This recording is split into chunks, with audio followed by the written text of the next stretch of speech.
We're coming up to the end of the decade. I count my decade starting from year one. I thought I'd make a video to discuss all the life lessons and experiences I got during this decade.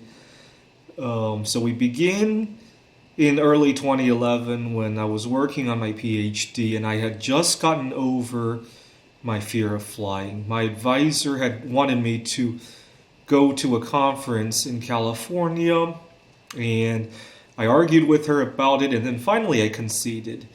And I especially was excited about seeing something new for once. You know, it had been many years that I had been stuck in the northeastern United States and not much else, and I thought it was time for me to go somewhere new. And I sent the paper to the conference in California, and it got rejected. And then I sent the paper to another conference in Rome, and my advisor couldn't believe her eyes when she saw that I had submitted the paper in Rome. I actually wanted a little vacation as well, but she didn't know that. And she said, "Really? You're going to Rome?" I said, "Yeah, I need to get over my fear of flying.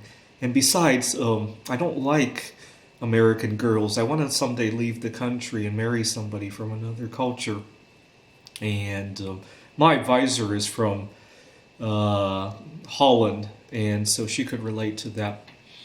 And so off I went to Rome, and my first flight in how many years? 9 years. I traveled one time after 9/11, but then I got a very serious anxiety attack, and I never flew again. And then 8 months later, I graduated with my PhD, and not long after that, I landed my first job at a tech giant. One of the problems I ran into working at quite a few tech giants is that there's a lot of bias against singles, especially single men. There were a few single women where I worked, especially single straight men. I think we got the short end of the stick. That's why I sometimes identify as solosexual when it comes up, rather than single or straight. And so I had a little bit of trouble with that. But I took it as a challenge as opposed to defeat, right? I still take it upon as a challenge to bring awareness to equality. See, at that very first job, what was really upsetting was that I had a team leader.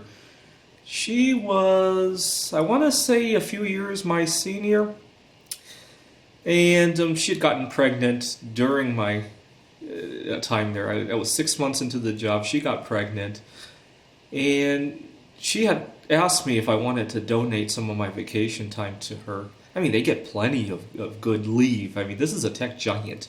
She just wanted more.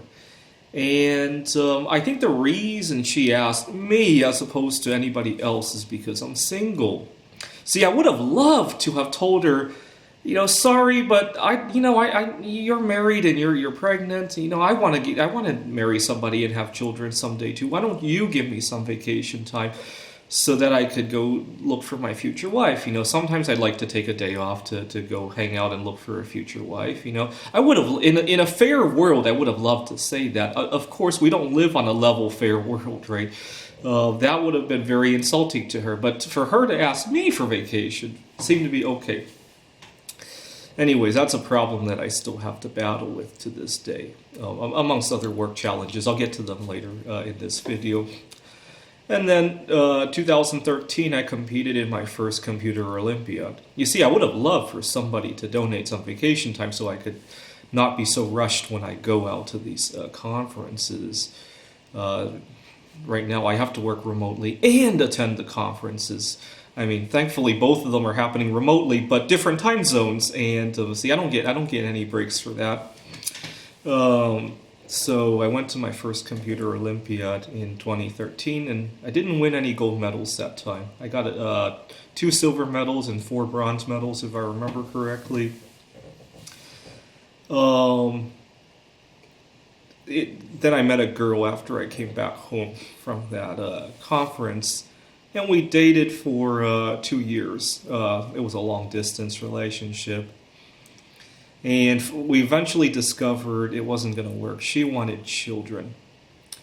I went to see her one last time what was really nice was that after we broke up and I left her place and I got on the airplane to fly to another vacation destination, I distinctly remember how sunny it was at the airport where we were flying out of, and how this was the beginning of a new chapter in my life. I distinctly remember that feeling.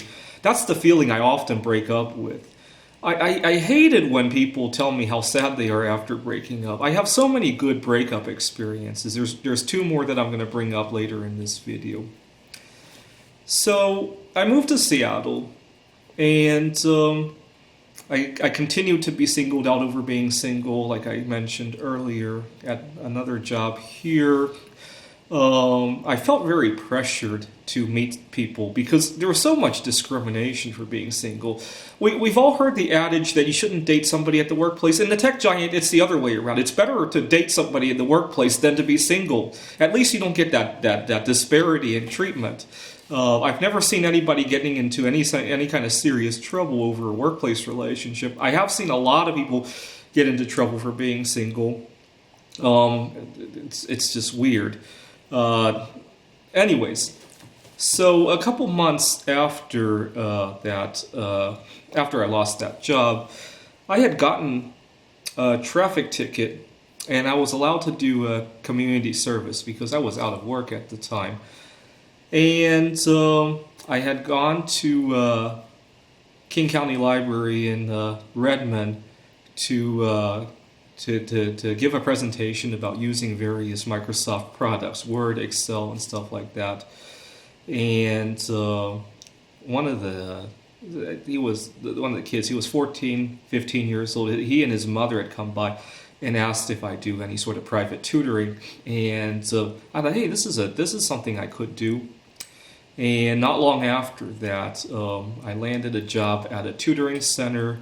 And then I landed my present job at Washington Technology University. So that was nice. I like to think that sometimes we have these happy accidents. At the tutoring center and later at the university, I don't seem to have as much single bias.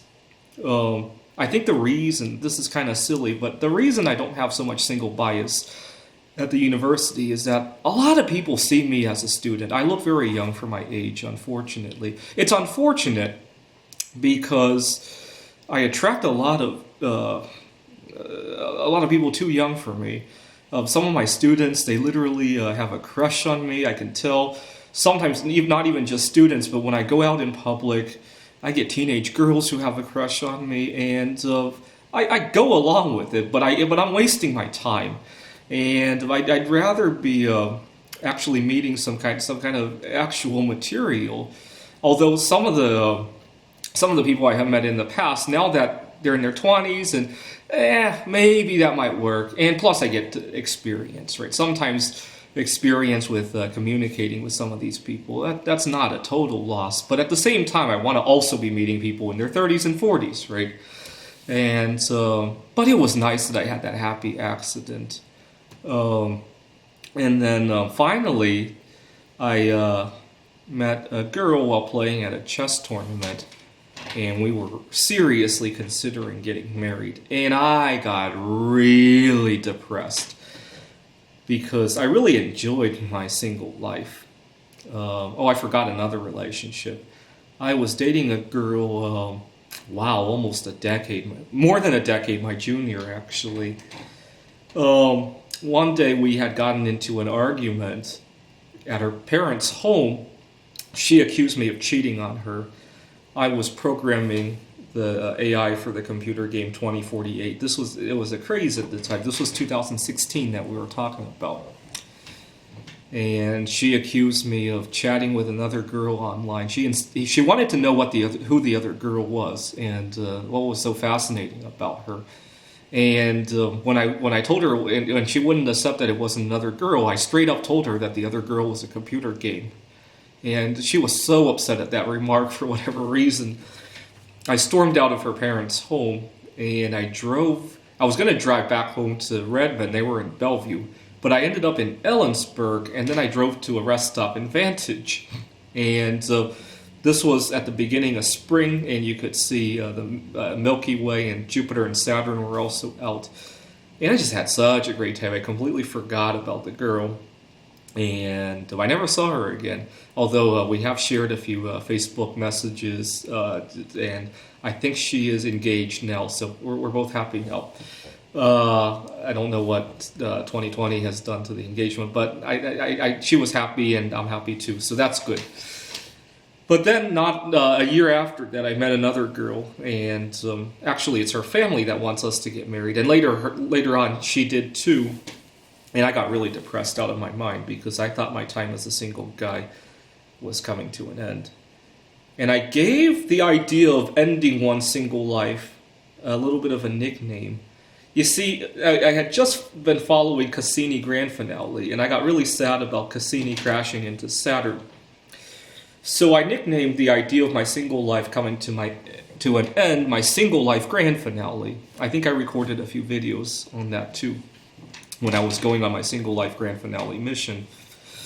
And I never made it into the atmosphere of the girl. I was diverted because somebody halfway around the world decided to go on a mission of consuming some wildlife. And I had to stay 6 feet away from the girl, and I became really happy as a result. Oh, there's one other thing I forgot to mention. During my single life grand finale, I got really depressed, and I started eating a lot and gaining a lot of weight. You guys have probably noticed that in my YouTube videos. I wasn't too alarmed by my weight gain. The problem was that my binge eating kind of disorder was creating a rift in my life. And I hate to talk too extensively about this because I try to move on from it, but I lost a job over it, my binge eating problems. I lost an apartment over it. I got evicted. I had multiple rifts with family and friends, and I missed out on quite a number of opportunities as a result of my binge eating problems. But I am so glad that somebody halfway around the world caused me to break up with my girlfriend, because I couldn't have been happier.